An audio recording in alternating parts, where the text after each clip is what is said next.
a missão de ensinar, a missão que a igreja tem de ensinar. O Estado tomou da igreja essa atribuição que é a atribuição do ensino, graças a Deus.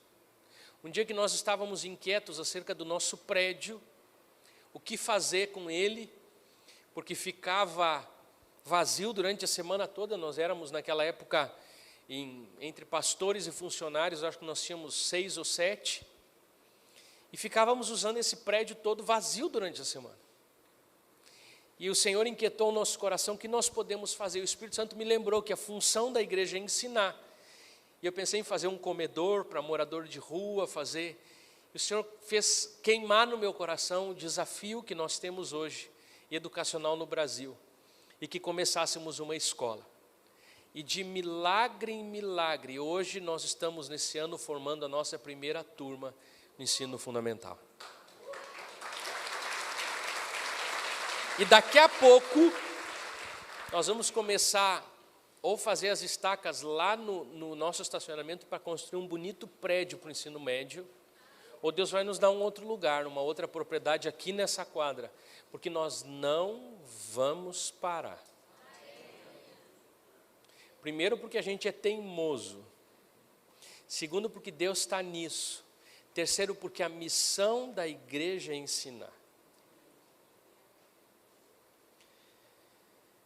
Quando a gente olha para a vida de Elias, e a gente lembra a afirmação da viúva de Sarepta, que a irmã Marlene pregou uma pregação toda dizendo que era viúva de Sarapeta. Ela está me escutando em casa e lembra. Cada vez que eu vejo a viúva de Sarepta, eu lembro, né, da viúva de Sarapeta. Depois que o profeta Elias opera um milagre sobrenatural. Essa mulher olha para o profeta e em Reis capítulo 17, versículo 24, diz assim: agora eu sei que tu és um homem de Deus e que a palavra do Senhor vinda da tua boca é verdade. Aconteceu algo sobrenatural e o Espírito Santo moveu o intelecto. O conhecimento daquela mulher foi movido pelo Espírito e a partir do entendimento dela, pastor Giovanni, ela creu.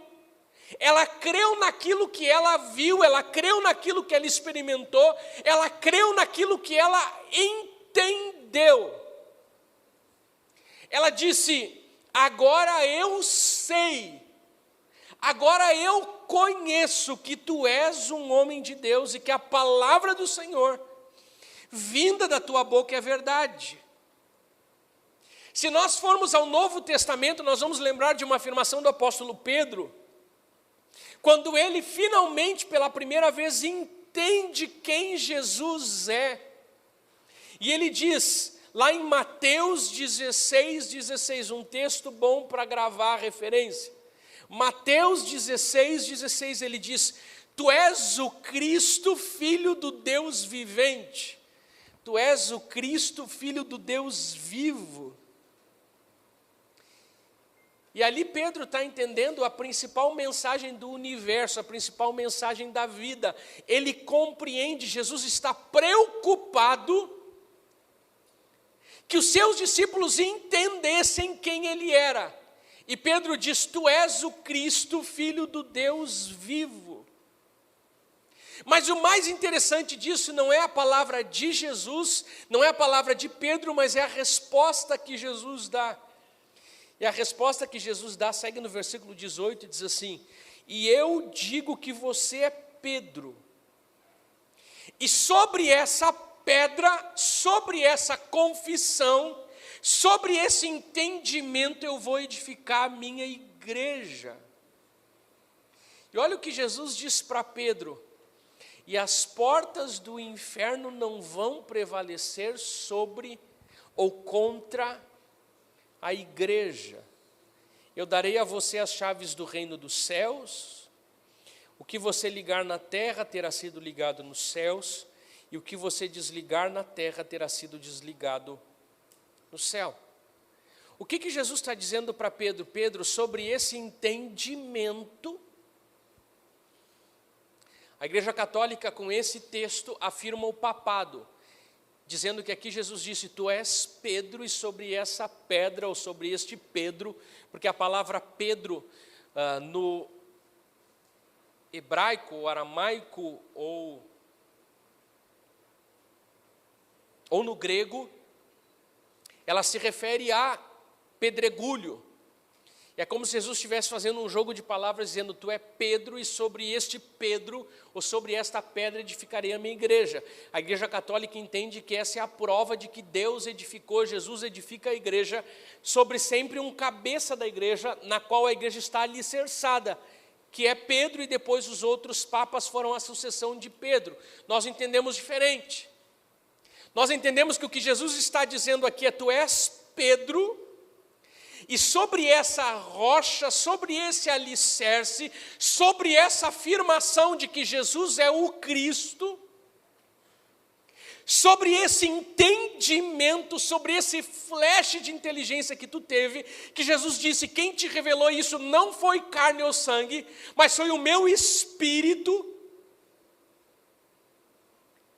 que aqui Jesus está dizendo para Pedro qual é a base do avanço da igreja. E a base do avanço da igreja é o compreender a verdade do Evangelho. Amém?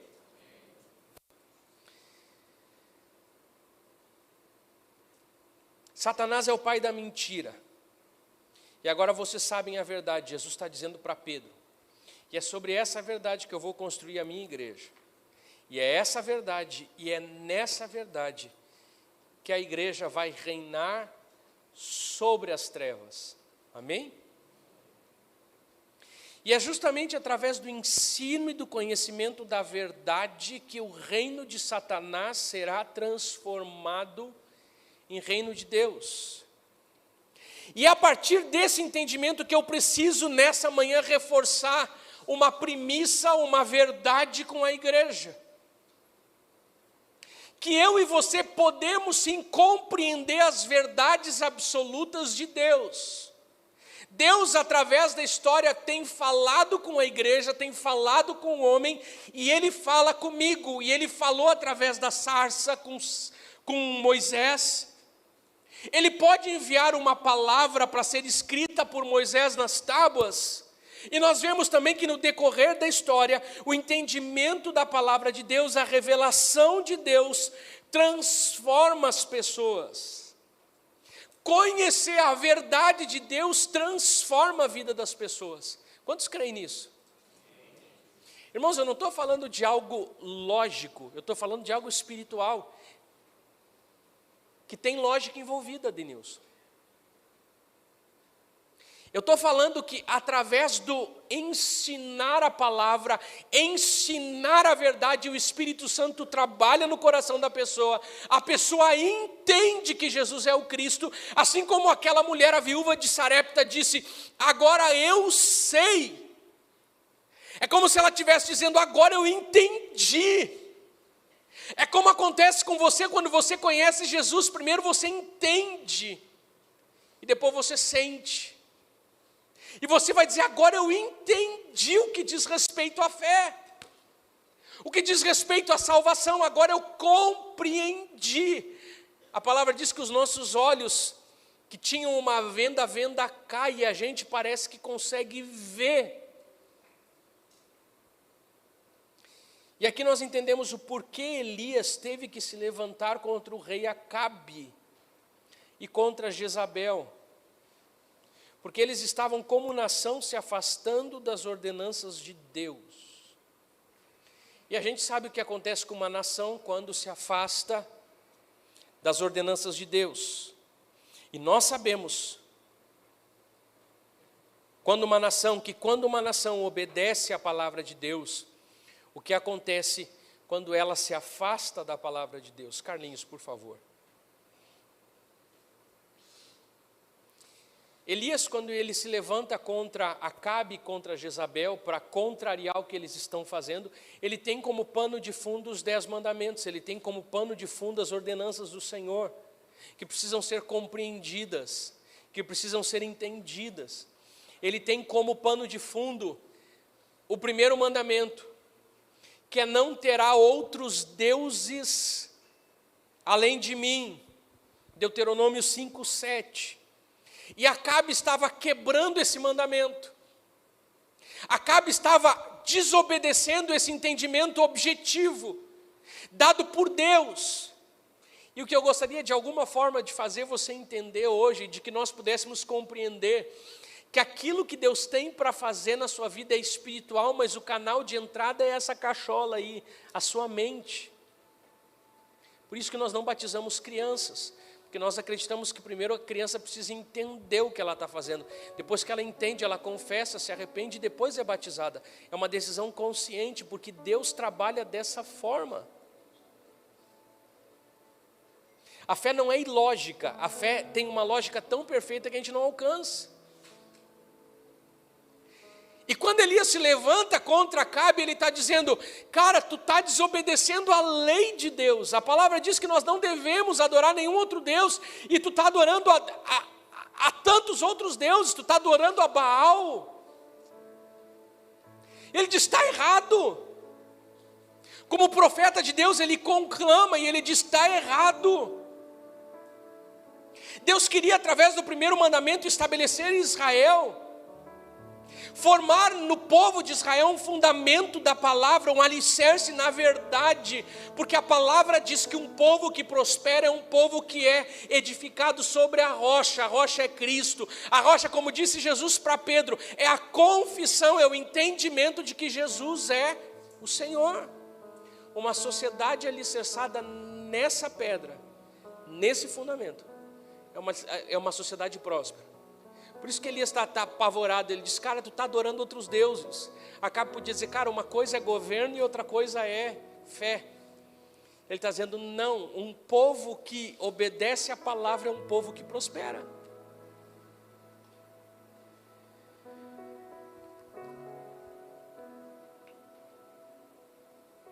Conhecer ao único Deus e adorá-lo é o fundamento da verdade. Agora você vai perguntar: mas pastor, como conhecer a Deus? O primeiro mandamento ainda continua nos ensinando algo muito importante. Conhecemos a Deus através das suas palavras e através das suas obras. E esse conhecimento que começa na palavra de Deus, nos encaminha para a ação de Deus. Esse mesmo texto do primeiro mandamento, que diz: não terá outros deuses além de mim, ele começa alguns versículos atrás. E o processo na nossa vida de conhecer a Deus, certa ocasião Jesus disse para os seus discípulos: a vida eterna é essa. Qual é a vida eterna? Definição dada pela boca do próprio Jesus. O que é a vida eterna para Jesus? Que conheçam ao Pai, que conheçam a Deus. Essa é a vida eterna.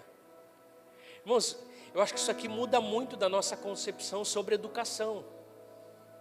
Isso muda muito sobre a nossa educação, daquilo que nós estamos plantando no coração dos nossos filhos, porque a vida eterna é conhecer a Deus.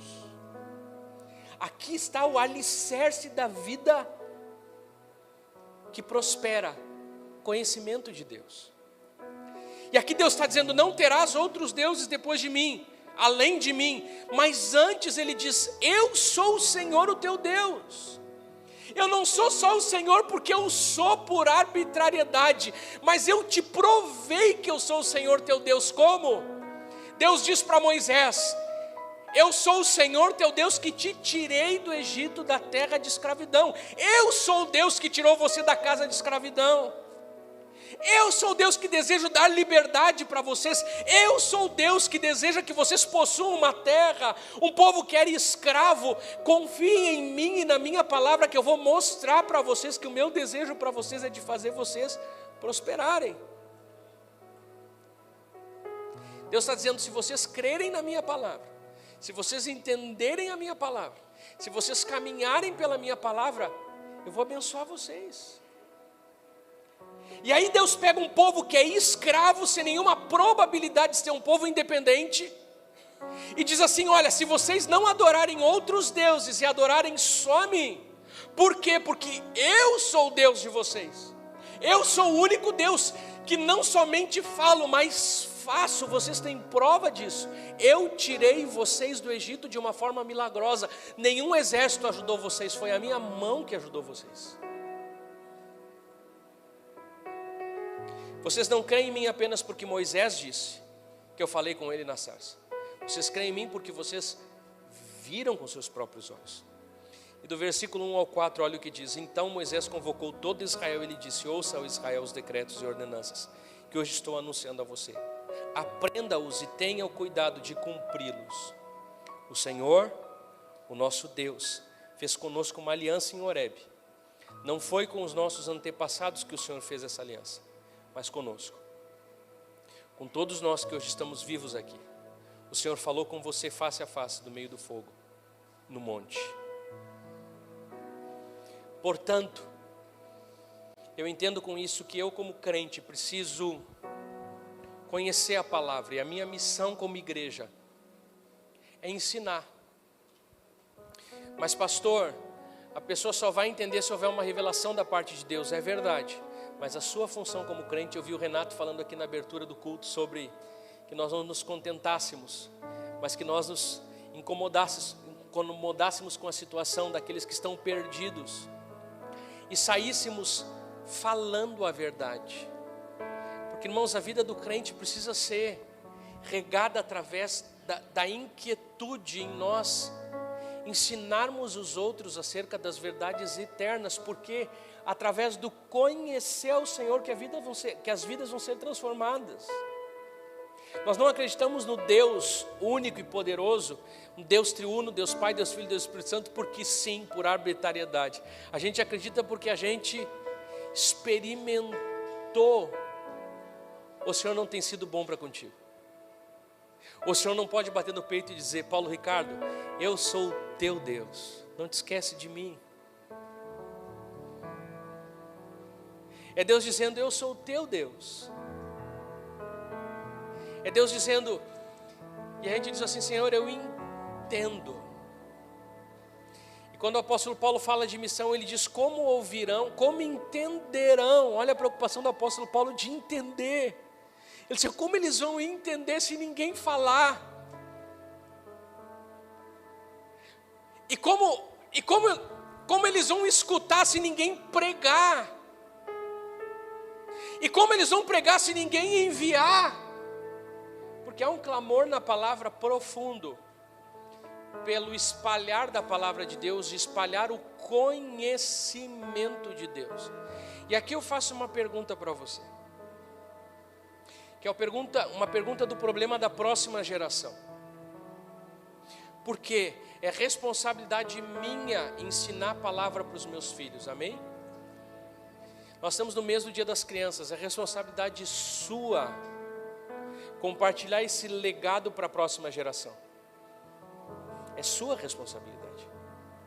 E olha o que aconteceu no povo de Israel, diz lá em Juízes capítulo 2, versículo 6 ao 14. Eu vou ler rapidamente, mas presta atenção. Depois que Josué despediu os israelitas, eles saíram para ocupar a terra, cada um a sua herança. Deus abençoou o povo. Deus que diz: eu sou o Deus de vocês, porque eu tirei vocês de um povo escravo, agora vocês têm terra. Não se esqueçam de mim. E aqui o texto está dizendo que depois que cada um ocupou a sua terra, a sua parte da herança, o povo prestou culto ao Senhor durante toda a vida de Josué e dos líderes que sobreviveram a Josué e que tinham visto todos os grandes feitos do Senhor em favor de Israel. Josué, filho de Num, servo do Senhor, morreu com a idade de 110 anos. Foi sepultado na terra da herança, da terra de sua herança, em Timnat-Heres, nos montes de Efraim, ao norte do monte Gaás. E olha que trágico. Depois que toda aquela geração foi reunida aos seus antepassados, surgiu uma nova geração que tinha um problema. O texto diz: uma geração que não conhecia o Senhor. O texto não diz que não criam em Deus. O texto diz que uma geração que não conheceu o Senhor. Os seus pais, os seus líderes, nos sistemas educacionais não explicaram sobre Deus. A próxima geração depois de Josué, eles não conheceram o Senhor. Não é que eles tomaram decisões econômicas erradas, não é que eles não treinaram bem os seus soldados. A Bíblia diz, eles não conheceram o Senhor e o que o Senhor havia feito por Israel. Então, por não conhecerem os preceitos do Senhor, eles fizeram o que o Senhor reprova e prestaram culto aos Baalins. Abandonaram o Senhor, o Deus dos seus antepassados, que os havia tirado do Egito, e seguiram e adoraram vários deuses dos povos ao seu redor, provocando a ira do Senhor. Abandonaram o Senhor, prestaram culto a Baal e a Astarote. E a ira do Senhor se acendeu contra Israel. E ele os entregou nas mãos dos invasores, que os saquearam. Ele os entregou aos inimigos ao seu redor, aos quais já não conseguiram resistir. O fracasso de uma nação se deu porque a outra geração não instruiu e não ensinou sobre os preceitos do Senhor. Uma geração foi instruída na verdade, não foi instruída na verdade. E uma geração que não conhece o Senhor faz o que o Senhor reprova. E aqui que eu faço uma pergunta para mim como pai. Olavo, como é que tu tem instruído a próxima geração? Eu vi a Antonella aqui falando para o Gino e para a Amanda, e ela falou uma afirmação das mais verdadeiras e que nós devemos nos questionar ainda mais. Onde é que saiu na nossa cabeça que os nossos filhos são o futuro da igreja? As minhas filhas são presente já, elas já vivem comigo, não vão viver. Elas são crianças, são adolescentes agora, pré-adolescentes. Mas elas não são o futuro, elas são o presente.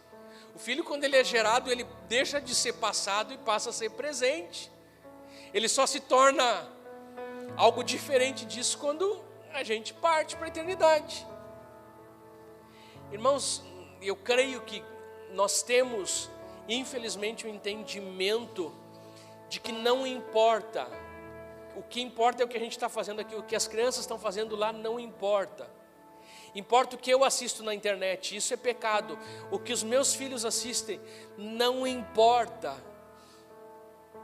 E aí a gente, para que os nossos filhos nos deem menos trabalho, a gente joga um celular e um tablet na mão deles.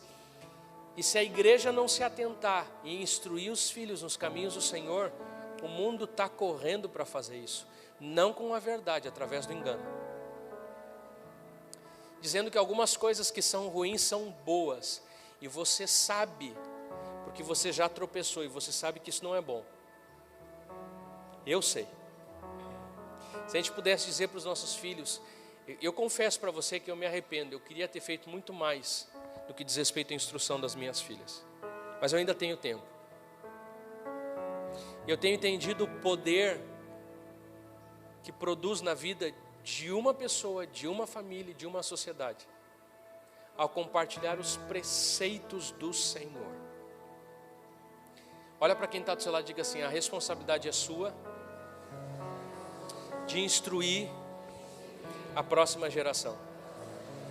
Eu compartilhei esses dias que eu me intriguei não, comecei a pensar de forma diferente. Na última reunião de pastores que nós tivemos aqui, o pastor Vanderlei chegou para mim e disse: bah, cara, mas está alta a faixa etária dos nossos pastores. Ele não falou assim desse jeitinho bonito. Ele só tem velho aqui, né? Eu disse: é, pastor Vanderlei, de novo aqui só tem eu, o Marquinhos e outro pastor. Daí ele olhou para mim e disse: Olavo, tu já não é mais dessa geração dos novos. Parece que caiu uma ficha de dizer assim: Senhor, se eu não sou a geração dos novos, quem que eu estou formando hoje para o dia de amanhã? E daquele dia para frente, isso começou a me inquietar, pastor Carlos, como igreja. Dizer, como na igreja nós estamos preparando os nossos futuros pastores. Hoje eu tenho a alegria de pastorear uma das minhas professoras de escola bíblica, Cristiane, que hoje está do lado do seu esposo, o diácono Cláudio, pastoreando uma das nossas igrejas aqui em Gravataí. E ela às vezes me abraça e diz que alegria ser pastoreada por um dos meus alunos. Eu digo para ela que honra poder pastorear a minha professora. Eu não sei se ela imaginava ou pensava que os ensinamentos delas estavam me construindo como homem, como servo do Senhor, como ministro, para um dia pastorear. E a pergunta que eu faço para você é: como é que você enxerga os seus filhos dentro de casa, ou as crianças, e como você, entendendo a palavra de Deus, que é dever da igreja, daquele que conhece o Senhor, transmitir para a próxima geração. É responsabilidade sua. Às vezes a gente está muito preocupado em ensinar inglês para os nossos filhos. E como eu acabei de dizer, eu não sou contra isso, sou a favor disso. Acho que é muito importante. Mas a gente está muito preocupado em fazer os nossos filhos se formarem no vestibular. Eu quero uma escola conteudista aqui. E talvez a terceira ou quarta ou quinta coisa que a gente se preocupa é se a escola que os meus filhos vão tem princípios e valores cristãos, sendo que a coisa mais importante na concepção do homem. Eu conheci um casal da Argentina, pais do meu cunhado por parte da Antonella, meu concunhado, cunhado da Antonella, de uma família que tem uma família próspera financeiramente, que tinha todo o recurso possível para colocar os seus filhos na melhor escola academicamente falando de Buenos Aires. E eu escutei o testemunho dessa mãe. Ela disse assim, um curso de inglês, se a escola não oferece, ela dizendo o que ela pensou para colocar os filhos na escola cristã, a escola fundada pelo avô da Antonella, ESEA, em Buenos Aires. Ela disse assim: todas essas outras coisas eu posso agregar, um curso de inglês, algumas outras, isso aqui eu consigo agregar, o que essa escola vai me dar, formando o meu filho no caráter e na essência, outras escolas não conseguem me dar. Nós temos uma premissa que todos os nossos funcionários são cristãos, porque é impossível transmitir valor e princípio cristão sem ter conhecido Jesus. Irmãos, por que eu estou trazendo essa palavra hoje? Primeiro porque eu gostaria de estender aquilo que eu experimentei lá fora. E eu voltei de lá impactado mesmo. Porque eu disse assim: Senhor, por qualquer canto que a gente olhava naquela escola tinha texto bíblico. E logo me veio à mente, claro, isso é óbvio. Isso é óbvio. Toda a nossa base de ensino precisa ser uma base cristã. Por quê? Porque nós conhecemos a verdade. Jesus é o caminho. Ele bateu no peito e ele disse: eu sou o caminho, eu sou a verdade, eu sou a vida. Ninguém vai ao Pai se não for através de mim, irmão. O que tem de mais importante para ensinar para os nossos filhos? Aquilo que vai durar nessa vida ou aquilo que é transcendente? E o Senhor está dizendo na sua palavra, disse: olha, a outra geração faliu. Depois ela faliu economicamente, porque ela não conhecia. Eu acho que nessa hora Deus olha para os pais e diz assim: bom trabalho, hein? Campeão. O que tu fez com os teus filhos? Deus deve estar olhando para o pai dessa geração que não conhecia o Senhor. Cara, e daí? E o Salmo 78, eu quero encerrar com ele. É conhecido como um salmo didático, porque ele fala da instabilidade do povo de Deus e do antídoto contra esse problema da instabilidade do homem. Se você puder depois ler em casa o Salmo 78, ele tem vários versículos. Mas Deus, quando cria o homem, Ele cria o homem para que o homem confiasse em Deus. E todos os erros do homem no decorrer da história, por falta de confiança na palavra de Deus. Vem cá, deixa eu te fazer uma pergunta. Deus não prometeu que Ele ia te sustentar? Prometeu ou não prometeu? E por que às vezes você fica ansioso? Sabe que tem um texto bíblico que me chama muita atenção, que diz assim, não andeis ansioso por coisa alguma. Eu não sei se é o mesmo texto, mas tem... Eu acho que está dentro desse mesmo conjunto de textos. Diz: Quem fica ansioso são os ímpios. É um texto forte, porque às vezes a gente como crente fica meio preocupado com alguma situação, mas a Bíblia diz o crente não pode estar preocupado. Por quê? Porque ele conhece um Deus que provê, um Deus que cuida. Ô pastor Carlos, Deus já não te deu muitas provas de que Ele não está quieto, de que Ele está te escutando. Ana Paula, Deus já não te deu tantas provas de que Ele não esqueceu de ti, de que Ele não esqueceu de mim. E por causa disso, a fé do crente, quando ele se depara com alguma situação difícil, é dizer: Senhor, Tu deve ter alguma coisa nova para fazer na minha vida, porque eu Te conheço pela palavra e eu Te conheço pela experiência, que Tu és um Deus que nunca abandonou o Teu povo, um Deus que nunca me abandonou até aqui, e eu Te conheço, eu sei quem Tu é, e eu sei que o meu Redentor vive, e um dia, a qualquer momento, Ele vai se levantar. De alguma pessoa vai perguntar: Senhor, Tu não está preocupado? Eu disse: não, porque o meu Deus é Pai, eu creio nele, eu confiei minha vida para Ele, e a minha vida está nas mãos do Senhor.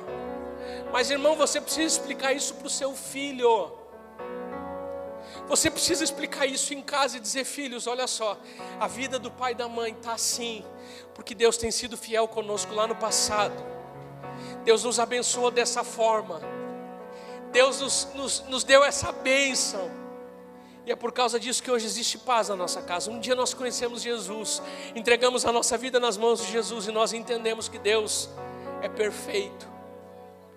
Daí o salmista Asaf faz um salmo para nos explicar, é conhecido como salmo pedagógico, e ele nos dá um antídoto contra a instabilidade humana, porque por mais que Deus nos abençoa, diante das dificuldades, a nossa carne às vezes balança a perna. Por mais que esse culto está uma bênção, e sair daqui hoje vendo a igreja cheia, vendo o mover do Espírito e a maneira como o Espírito está abundantemente ministrando nessa manhã, na nossa vida, infelizmente às vezes não é suficiente para que um líder ou que um pastor chegue aqui domingo que vem, e quando alguma coisa sai um pouquinho diferente, fique com alguma dúvida. Deus tem abençoado a tua família até aqui, daí diante do primeiro obstáculo a gente tem o que? Dúvida. Um dos maiores pecados do homem é duvidar da promessa de Deus. Por causa disso Abraão entrou numa enrascada, ele tinha uma promessa. Abraão, fica tranquilo que a tua descendência será tão grande que tu não vai poder contar, assim como não dá para contar os grãos de areia, assim como não dá para contar a quantidade de estrelas, assim vai ser tua descendência. Abraão tinha uma palavra, pastor Carlos, Abraão tinha uma promessa. O grande pecado de Abraão foi não caminhar de acordo com essa promessa. Um dia disseram para ele que tinha um outro caminho mais fácil, e ele pegou o atalho e se deu mal, porque a gente sempre se dá mal quando a gente entra pelos atalhos. E aqui o salmista Asaf diz para a gente o antídoto. Ele diz: povo meu, escute o meu ensino, incline os ouvidos para o que eu tenho a dizer. Em parábolas abrirei a minha boca, proferirei enigmas do passado. O que ouvimos e aprendemos, o que os nossos pais nos contaram, não os esconderemos dos nossos filhos, contaremos à próxima geração os louváveis feitos do Senhor, o seu poder e as maravilhas que fez. Ele decretou estatutos para Jacó, e Israel estabeleceu a lei. Ele ordenou aos nossos antepassados que ensinassem aos seus filhos, de modo que a geração seguinte a conhecesse, e também os seus filhos que ainda nasceriam, e eles, por sua vez, contassem aos seus próprios filhos. Então eles porão a confiança em Deus, não esquecerão os seus feitos e obedecerão os seus mandamentos. Deixa eu dizer uma coisa para você: você ensinou seu filho nos caminhos do Senhor? Ah, mas pastor, ele abandonou. Não te preocupa, que ainda tem uma promessa válida sobre a tua vida. Então eles porão a confiança em Deus, não esquecerão os seus feitos e obedecerão aos mandamentos do Senhor. Esse texto é rico demais, e a gente não tem mais tempo para continuar nele, Mas tem tanta coisa preciosa aqui que Asaf quer nos dizer, que nós como igreja hoje precisamos transformar a nossa vida, transformar a sociedade, transformar o mundo, através do conhecimento da palavra e do ensino da palavra. Não é o ensino de outras coisas, é o ensino da palavra. E as outras coisas, conforme elas corroborarem para a estrutura da palavra, elas são uma bênção. A gente vai aprender matemática, é matemática, mas o valor, o princípio é a palavra. Que Deus nos abençoe, porque a história contada produz, alimenta e fortalece a fé no amor de Deus, que se faz indispensável, pois o homem sempre tende a afastar-se de Deus, a ser inconstante, a duvidar do amor e da palavra de Deus. Mas aqui nesse salmo se encontra um princípio. A independência da criação do Pai eterno, quando o homem questiona e se torna independente, por resistir à palavra de Deus. Mas o antídoto contra essa atitude humana natural é o ensino da palavra dos pais aos filhos, para que as próximas gerações resgatem a confiança em Deus e no seu cuidado, e não em si mesmos, ou em deuses fabricados por suas imaginações. Eu encerro com esse parágrafo. A história bíblica, as histórias bíblicas são muito mais do que relatos de acontecimentos do passado a serem decorados, ou um guia no sentido astrológico de previsão futura, mas um guia de propósito e um renovar de confiança de um povo em seu Deus, que ama e renova o seu cuidado hoje, como foi no passado. Precisamos lembrar disso, e a palavra tem esse poder. E nesse sentido, a solução para o homem não está dentro, acima ou do lado, mas está na palavra.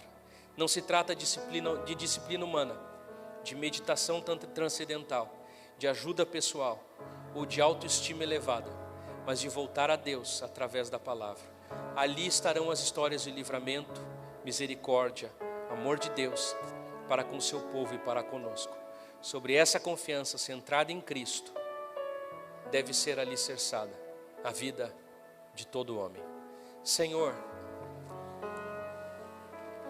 obrigado pela tua palavra. Obrigado, Senhor, porque nós queremos que todas as nossas atividades, processos e a nossa vida esteja, Senhor, alicerçada na premissa maior, dita pelo apóstolo Pedro há 2000 anos atrás. Tu és o Cristo, Filho do Deus vivo. Essa é uma verdade, Senhor, que estrutura a nossa vida do início ao fim. E, Senhor, nos dá graça como igreja, para que tenhamos a Tua palavra na nossa casa, como fazia o povo de Israel nos umbrais das portas, na testa, no braço, como a primeira coisa do dia, como a última coisa do dia. E que, Senhor, possamos alicerçar nossa vida. Se quem sabe, ó Pai, a nossa vida anda sem alicerce, talvez nós temos lido pouco as Sagradas Escrituras. E sem conhecer a Tua palavra, ó Pai, é tão difícil caminhar por ela. Mas nos dá graça, Senhor, para que nós possamos contar as histórias de livramento do passado, contar aquilo que o Senhor fez com o povo de Israel, falar daquilo, Senhor, que o Senhor fez na edificação da igreja em Atos dos Apóstolos, falar das recomendações do apóstolo Paulo para os solteiros, para os casados, e que, Senhor, possamos inculcar nos nossos filhos, inculcar nos nossos jovens a Tua palavra, Senhor. Porque ao conhecermos a Tua palavra, Senhor, eu creio que nós vamos ter condição de edificarmos, ó Pai, a nossa vida sobre o alicerce que é Jesus Cristo, que é o caminho, a verdade e a vida. Senhor, que as nossas histórias, que os nossos assuntos, que, Senhor, os nossos projetos e os nossos planos, que a construção, ó Pai, da nossa vida, seja ela qual for, uma vida de mais posses ou de menos posses, uma vida, Senhor Jesus, com escolhas que nós podemos fazer aqui na terra, mas todas elas sempre alicerçadas, ó Pai, nos princípios e valores da palavra. Ó Senhor, que possa haver um avivamento no meio da Tua igreja, que possamos, ó Pai, continuar reforçando, Senhor, aquilo que o Senhor tem nos compartilhado, que é, Senhor, valorizarmos isso no meio da igreja, e que possamos mais uma vez entender nessa manhã, que, Senhor, como igreja nós fomos chamados a pregar o Evangelho, a ensinar aquele que ainda não entende, para que, Senhor Jesus, depois de entender o Evangelho, o Espírito Santo possa abrir os seus olhos, e abrindo os seus olhos, creia em Jesus como Senhor e Salvador da sua vida. Senhor, que a Tua palavra habite ricamente nos nossos lares, que a Tua palavra, Senhor, habite ricamente no nosso carro, que a Tua palavra, ó Pai, habite ricamente nas nossas publicações, que a Tua palavra habite ricamente nas nossas respostas, que a Tua palavra, ó Pai, habite ricamente nas nossas discussões ou nas nossas conversas, que a Tua palavra, ó Pai, habite nos quadros das nossas casas, que a Tua palavra habite, Senhor, nas escolas, que a Tua palavra habite, ó Pai, nos lugares de governo, que a Tua palavra habite, Senhor Jesus, nos discursos públicos, que a Tua palavra, ó Pai, seja centralizada, porque se a Tua palavra, ó Pai, for o centro, nós cremos, ó Pai, temos uma esperança de que há uma transformação social por acontecer, através da vida de homens e mulheres que alicerçaram as suas escolhas, ó Pai, na Tua palavra, em nome do Teu Filho Jesus, amém e amém.